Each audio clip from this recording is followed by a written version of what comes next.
Number one. Number two, how many Western hostages has been involved in this piracy up till now? Number three, can't we have electronically tagged system of ships and on Somalian boats which are involved in such cases? So when a satellite in GPS system can pinpoint a single man, so why they can't pinpoint a boat or a ship? So these are my questions. So in that case, I think if you want to solve the problem, there is a solution. If you want to, because I attended last time this conference and same things were repeated. So how far the Western countries has gone to solve this problem? I think the desire is there, but today what we want is a little more than desire. We want action to be taken by them to do it. And right now, the important imperative is actually for them to do something ashore in Somalia. This is absolutely vital. At sea, everything is being done as much as it can be done.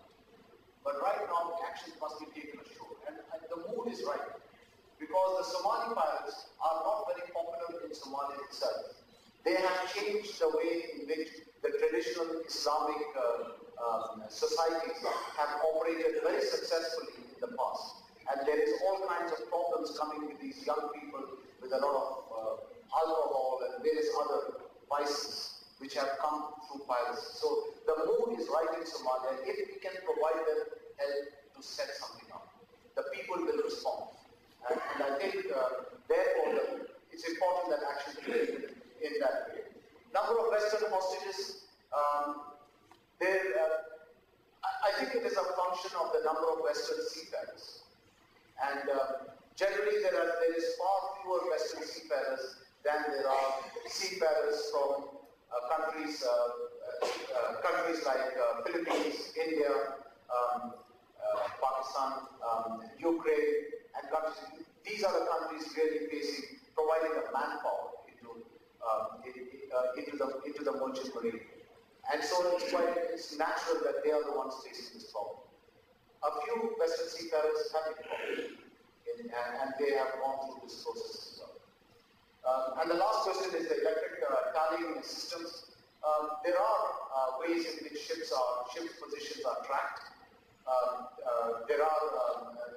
There is the long-range tracking systems which the flag states are providing this information to the navies. So we have these are the ships, but what you are asking for is tracking of the pilot ships and the small boats in Somalia. I'm afraid I think there is none, because Somalia does not have a state. It's got no means to enforce any of the international regulations, and this is one of the weaknesses we have. And these pilot ships you can't really track. You can track them. The way it's done at the moment is by aerial surveillance, by reports from ships when they see a suspicious activity at sea, and there's a lot of that coming in. And the navies then track and they follow these ships. That's the way it's done. So, not 100% answer, but some things are being done. Thank you. If you provide us information about this, thank you. The IMO, the industry, and we are part of this, we put together the best management practices. And that has been adopted by the IMO as well. But, and in that, non-lethal measures are is encouraged. There's no specific product has been actually analyzed or pushed forward. That is for the companies themselves to do. There is no legislation, as far as I'm aware, which is coming, which prescribes non-lethal methods, technical specifications, and so on and so forth. I'm not aware of it. There are a lot of companies with such measures which are putting out, and ship owners take their own decisions on it. But I'm not aware of any. There is a lot of discussion on the arm of it, but not the non-lethal.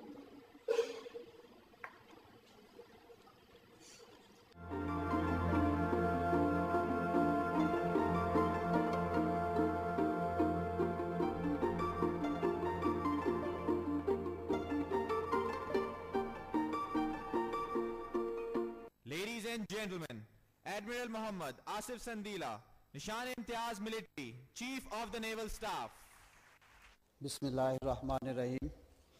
Mr. Naeem Sarfraz, Mr. Mukandan, Director International Maritime Bureau, distinguished delegates, ladies and gentlemen, Assalamu alaikum and very good morning.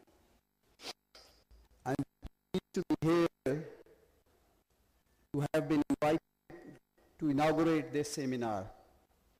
Let me start by commending the efforts of Fazaldad Human Rights Institute, Islamabad, Dalhousie University, Halifax, Canada, NISA Center for Strategic Studies, USA, and NCMPR for organizing this seminar. The theme chosen for discussions could not have been more apt and current.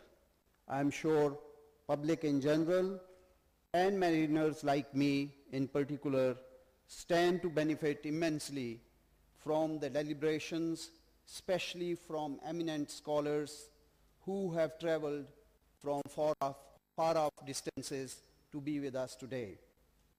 Ladies and gentlemen, piracy at sea is, as you know, perhaps as old as the times mankind ventured into sea. However, despite extensive technological advancements and the ongoing efforts by the international community, piracy at sea remains pervasive in our region.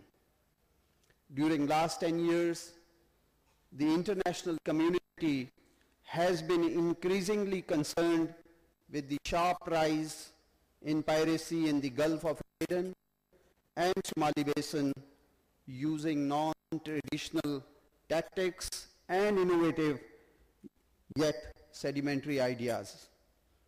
This activity has resulted in numerous hostage situations, rise in insurance premiums, freight charges, and forcing the shippers to change route and circumnavigate Africa, avoiding the Gulf of Aden and Red Sea route. It is ironic that while insurance companies show great interest in the release of vessels, but regrettably there is less attention towards human element of seafarers who are the actual victims. And we have here Captain Wasi, who is rather perturbed on not receiving any response to his emails, and rightly so perhaps. The plight of the victims and their families who get no salaries and become virtually destitute has not received much attention to my knowledge. In particular, crews of flag of convenience vessels are the worst affected, as they have little support from shipping companies, ship owners, or from the countries whose flag they are flying due to a host of complex issues. A large number of these victims belong to our region, and even today there are 12 vessels still in captivity of pirates, and 12 Pakistani crew are also held hostage by these pirates. Another disturbing development vis-à-vis piracy has been ever-expanding reach of pirate attacks and increasing level of violence. The weapons being employed are heavier, and treatment meted out to hostages is worsening. Pirates, apart from claiming ransom, are seeking release of fellow pirates arrested earlier, and this was mentioned by Director of the IMB as well. Thus, there is a need for the international community to collaborate even more in order to respond effectively across the full spectrum of piracy issues. I feel, though, during the last 3 years, piracy has remained consistent. However, the success rate has been reduced significantly due to naval presence in the area, following the best management practices promulgated by shipping industry and use of armed escort security teams on board merchant vessels.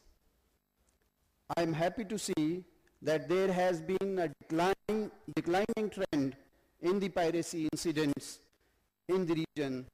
However, I feel that it should be tackled right from the grassroots level, for which international community needs to adopt two-pronged strategy, that is, maintain deterrence at sea and resolve socio-political issues of Somalia. We need to understand that the real solution to piracy lies on land. Firstly, there is a requirement to make Somalia a peaceful country, maybe through UN missions, and thereafter develop infrastructure to create job opportunities for Somali people. These steps will encourage local population to shun piracy and engage themselves in other constructive activities to live in a respectable manner. Ladies and gentlemen, Pakistan Navy is contributing side by side with the international community to curb piracy in the Gulf of Aden. In line with the government policy of preserving peace and stability, Pakistan Navy is fulfilling her international and national obligations concurrently.